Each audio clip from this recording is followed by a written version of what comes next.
All right, on to some politics for you. A Democratic challenger to President Biden for the 2024 Democratic nomination, Robert F. Kennedy Jr., took a barrage of criticism from the Democrats at a congressional hearing yesterday. His recent comments about COVID-19 have opened him up to accusations of anti-Semitism, which he rejected yesterday.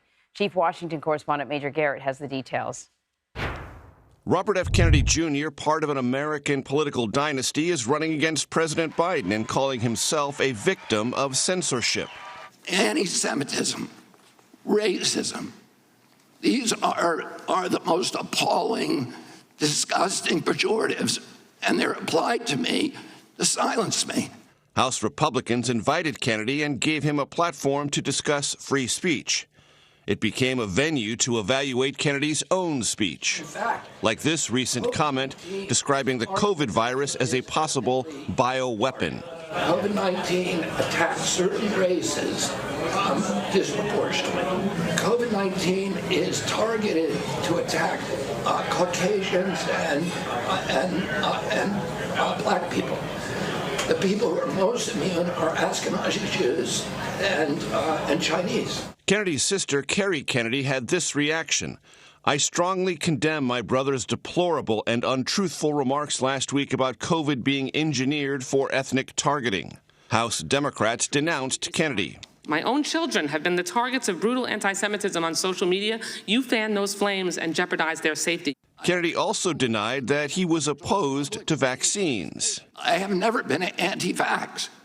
I have never told the public avoid vaccination. This is what Kennedy said about childhood vaccines in 2021. I see somebody on a hiking trail carrying a little baby, and I say to him, better not get him vaccinated. If he hears it from 10 other people, maybe he won't do it. For years, Kennedy has endorsed a linkage repeatedly rejected in scientific journals between vaccinations for childhood diseases and autism. His profile, especially among Trumpist Republicans like Steve Bannon, has grown with harsh denunciations of COVID vaccines or proof of vaccine status. Trusting the experts is not a function of science. Millions are saved because of a vaccine that was developed in record time, and we ought to be celebrating that. Politically, Kennedy trades on his family name and its mystique, even as he positions himself as an outsider and an underdog. And there's some evidence Democrats are catching on. A recent national poll showed his support in the Democratic primary down to 14% from 20% about a month ago. And a poll this week in New Hampshire showed his favorability rating among Democrats at 9%, down from 15% in April. For their part, Anne Marie, House Republicans said they had no regrets about inviting Kennedy, who they see as a kind of anti-Biden agent of chaos, and giving a platform to his various opinions on COVID and other topics.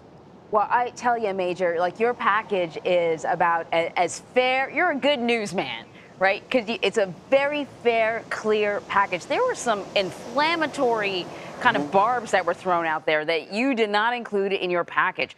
What stood out to you the most during this hearing? Sure, there were some clashes and some large, angry outbursts from Kennedy in response to some criticisms from Democrats. As a matter of fact, part of the hearing that was so intense was when Kennedy was trying to deny things that he has said and that other Democrats read back to him. And one of the things that struck me about the hearing was that under the guise of complaining about censorship, Kennedy didn't want to own things that he has said in public and that have been documented and that are irrefutable. He once said that any requirement by the U.S. government to show your vaccine status was worse than Nazi Germany, worse than what Anne Frank and her family was subjected to. When that was read back to him, he said that was a lie. Well, it was read back to him, his own words, so he was uncomfortable with that. Now, does that strike me as censorship? No, that strikes me as someone in the public realm uncomfortable with being held to account for what that person has said in the public realm. And the other thing about the hearing that struck me is that it is of a part of our politics now, which there is a dimension of our politics that is overtly hostile to expertise. Robert F. Kennedy Jr. has done a lot of things in his life. He's been a very successful advocate in the environmental movement, but he has no expertise in biology. He has no expertise in epidemiology. He is not a fact witness on anything related to the origins of COVID, what it is or isn't, or bioweapons. And yet he's treated as such.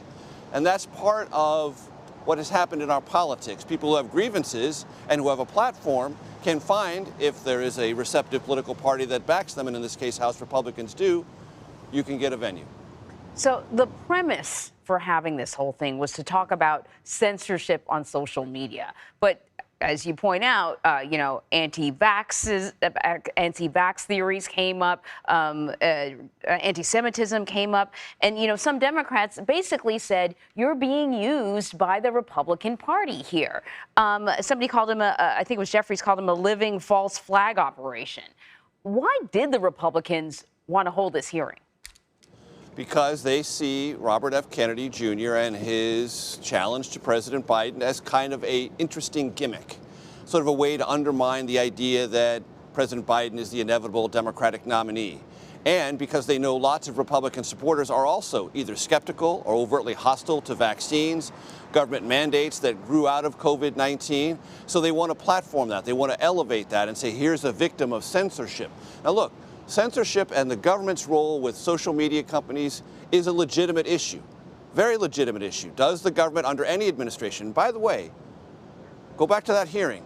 Robert F. Kennedy Jr. said he was censured by the Trump administration and the Biden administration, that it wasn't only the Biden administration leaning on social media companies to deplatform him. He said it happened during the Trump administration as well. That is, in the main, a legitimate issue. How much does the federal government collaborate or work with social media companies to deplatform speech it finds injurious to public health or for other reasons? That's a legit, straight-up issue. And Kennedy is a fact witness in that sphere, but that's really not why he was there.